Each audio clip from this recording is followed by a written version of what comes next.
L'invité de la rédaction, présenté par Laura Sahin. C'est l'heure de notre invité culture de la semaine. Il s'agit de Michael Dian. Bonjour. Bonjour Laura.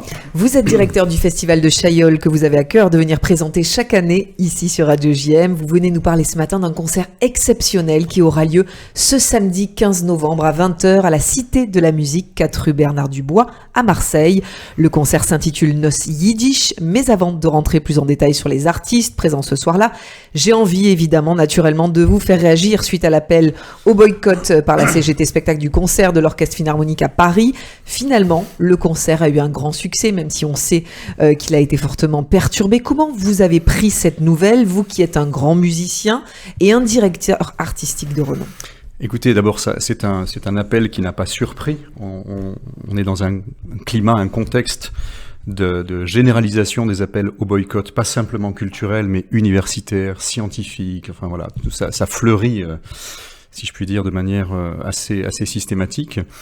C'était très symbolique de vouloir silencier l'orchestre d'Israël, l'orchestre philharmonique d'Israël, à la Philharmonie de Paris. C'était l'endroit vraiment un des plus prestigieux en France et en Europe. Et donc il y avait vraiment un enjeu pour ceux qui luttent pour justement obtenir la censure et l'effacement de l'orchestre, de le porter là.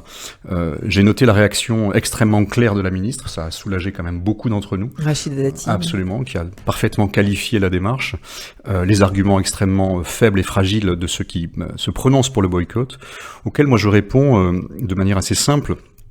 Au fond, si on suit cette logique du boycott, si effectivement on parvient à faire en sorte que ne s'expriment plus ni les artistes, ni les scientifiques, ni les historiens, enfin tous ceux qui produisent de la pensée et donc de la relation, que restera-t-il ?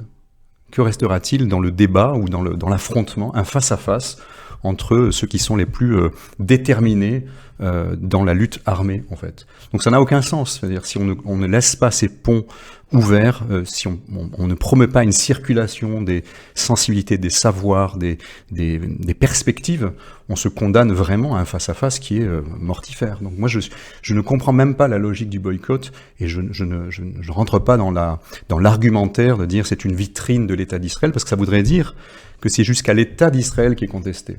Et alors on peut tout à fait avoir une argumentaire critique par rapport à la manière dont le gouvernement actuel mène une politique dans le cadre de la guerre à Gaza, mais contester jusqu'à l'existence de l'État d'Israël, ça me paraît être tout à fait révélateur de ce qui se joue en ce moment derrière ces appels à l'effacement du signifiant juif, parce que pour moi c'est de ça dont il s'agit.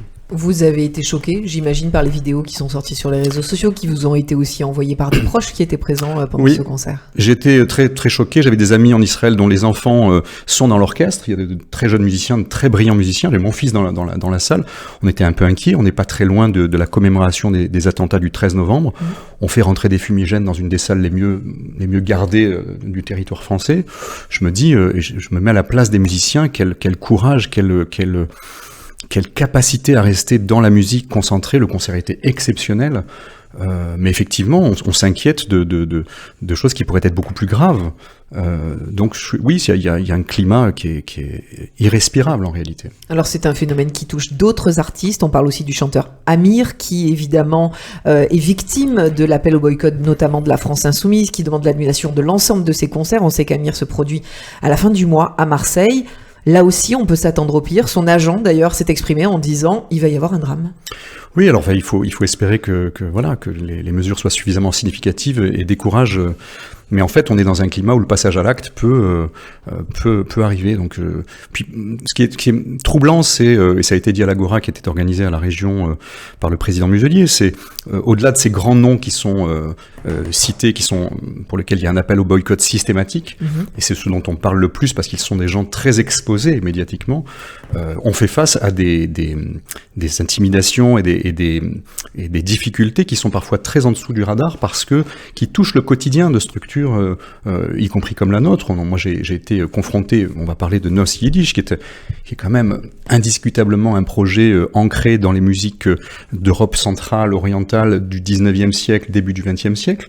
Donc il n'y a aucun lien, on peut pas faire de lien avec la situation présente. Eh bien, j'ai été confronté à des partenaires qui me disent non, tu comprends, ce concert, moi je peux pas l'accueillir avec ce qu'Israël fait aux Palestiniens. Alors moi, les bras me tombent. C'est-à-dire, on ne sait même plus comment argumenter, ou même un musicien très jeune mais visiblement très mal informé et très, vulnérable, on va dire, qui décide de se retirer de la programmation du cast, enfin de la formation, après 15 dates en France et à l'étranger, parce que il n'assume plus, dit-il, d'être dans ce groupe de musiciens qui jouent des musiques juives.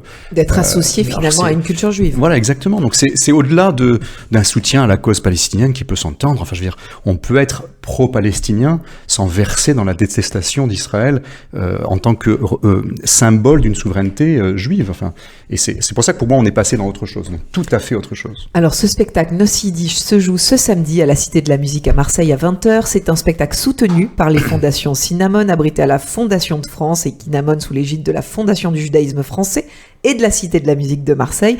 D'abord, j'aimerais que vous me définissiez la musique yiddish pour celles et ceux qui ne connaissent pas.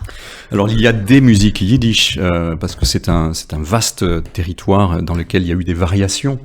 Donc c'est toute cette zone de peuplement qui était sous l'Empire russe, l'Empire tsariste, où étaient concentrées dans des grandes villes d'Europe orientale des populations juives. C'est des zones de peuplement où elles étaient en résidence assignée d'une certaine manière. Bon. Se sont développés dans ces territoires-là et dans ces communautés-là un art de la musique qui est très lié à la vie quotidienne. C'est les musiciens qui jouent pour les mariages, qui jouent pour les moments de fête, des moments de tristesse aussi. Donc c'est une musique qui s'est, on va dire, dans laquelle il y a eu l'incorporation de toutes les références locales aussi. Donc c'est une musique d'hybridation, c'est une musique extrêmement... il y a un fond, si vous voulez, on retrouve cet élan de joie et d'espoir qui est toujours teinté de mélancolie, une espèce de sentiment un peu doux amer qui est toujours assez caractéristique de ces musiques-là. Avec des instrumentations, on retrouve évidemment le rôle central de la clarinette, du violon, de l'accordéon, du cymbalum.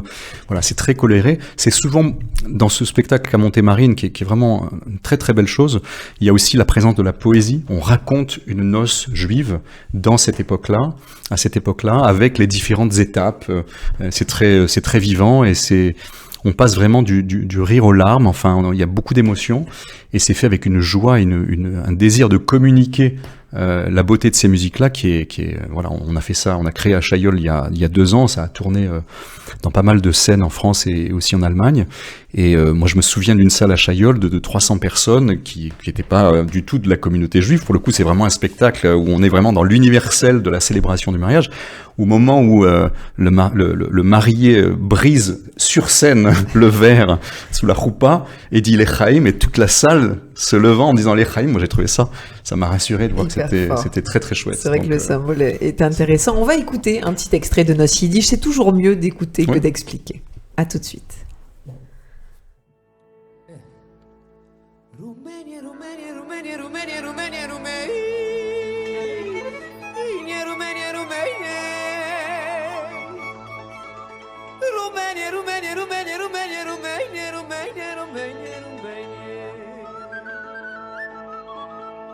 Ein Rumjan ist dort geht, pink und eiges weiß man nicht. Wein trinkt man überall, man verbeut's mit Kaschkawal. Ja, dirididim, diridididam, diridam, diridididididididam. Ay, dirididim, dirididididam, dirididim, diridididam. Oh!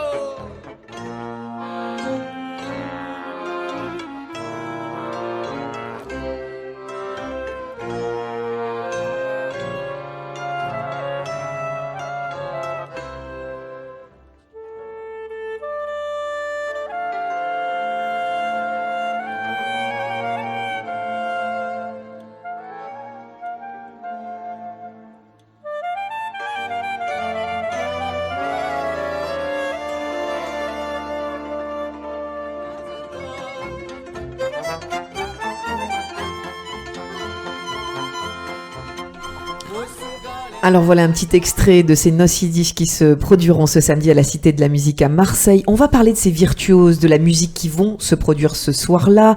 Marine Goldwasser à la clarinette, à la flûte et au chant. Bastien Charlery de la Masselière à l'accordéon et au chant. Mihai Trestian, Michael Joussin, Elie Hakel et Juliette Weiss, c'est bien ça. Oui. Alors Marine notamment a invité des artistes du monde entier, de Londres, des États-Unis. Évidemment, dans ces noces yiddish, vous dites qu'elles célèbrent la vie. Absolument. C'est important de rappeler que c'est un spectacle joyeux qui célèbre aussi des noces yiddish. Oui, parce que les noces, c'est un moment... alors, il y a tout ce passage où le marié va demander au père et donc va acheter symboliquement. Oui. On va traverser toutes ces étapes très, très belles qui s'accompagnent à chaque fois de musique. C'est très ritualisé, en fait. On se rend compte que à cette époque-là, il y avait vraiment des airs pour la demande au père, puis des airs pour... le bris pour casser le verre en souvenir du temple détruit, etc., etc. Et c'est des musiques qui accompagnent, qui rythment. Alors souvent c'est très allègre parce qu'on va danser avec ça ensuite. Donc il y a des moments de grande poésie, de grande douceur, mais il y a aussi cette dimension de célébration de la vie parce que le mariage, c'est quand même une promesse de devenir et c'est très beau, c'est très émouvant. Alors, vous me l'expliquiez hors antenne, évidemment, l'alliance de toutes ces cultures qui mènent à cette musique yiddish est influencée par plein de phénomènes qui sont venus de partout dans le monde, notamment aux États-Unis. C'est bien ça, il y a un phénomène de retour du blues, notamment. Alors, en fait, ce qui est passionnant dans le travail de Marine Goldwasser, qui est une très très grande musicienne qui a dédié sa vie à ces musiques-là. Donc, c'est pas... il y a beaucoup de musiciens qui jouent un peu de klezmer parce que c'est sympa ou comme d'autres jouent un peu de tango, occasionnellement. Etc. Non, là, c'est vraiment une femme une musicienne qui a dédié sa vie. Son père est un des grands poètes et traducteurs et metteurs en scène en yiddish. Donc, il a vraiment cette culture. C'est quelqu'un que j'ai rencontré beaucoup et qui est absolument passionnant. Il faudrait que vous invitiez un jour. Avec plaisir. Il est extraordinaire. Bref, c'est quelqu'un qui a vraiment un travail très documenté. Nous, on l'a accueilli en résidence la première fois. Elle a simplement demandé d'avoir une semaine de temps, toute seule, pour lire, étudier, passer des coups de fil, pour préparer les ressources dont elle allait se servir pour imaginer ce répertoire. Donc c'est vraiment cette dimension, c'est un travail très documenté, mais extrêmement sensible ensuite. Et elle nous expliquait justement qu'elle qui a beaucoup travaillé sur le folklore roumain, donc sur les musiques yiddish de Roumanie, c'est là où elle est allée chercher ses musiciens, notamment Michal qui joue du cymbalum et qui marque vraiment très spécifiquement cette musique-là, entre autres.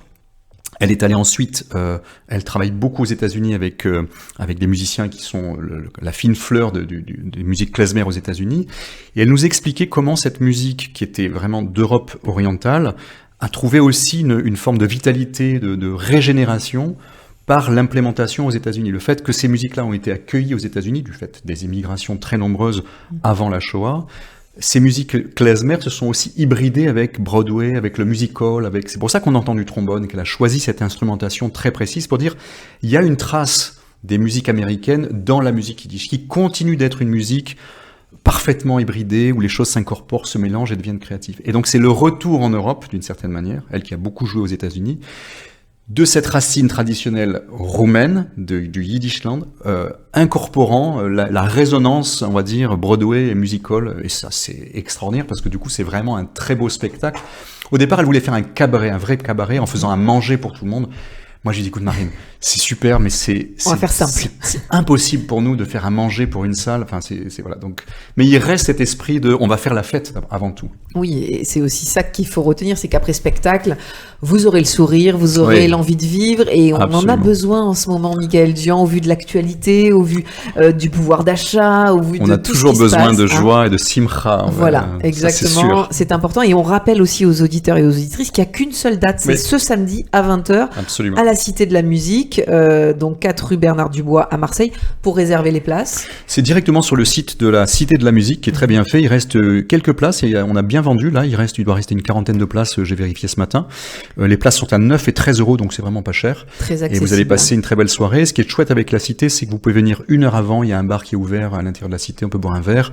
On rentre dans la salle, on passe une très belle soirée, l'auditorium est très confortable, on voit de partout très bien, il y a une très belle acoustique.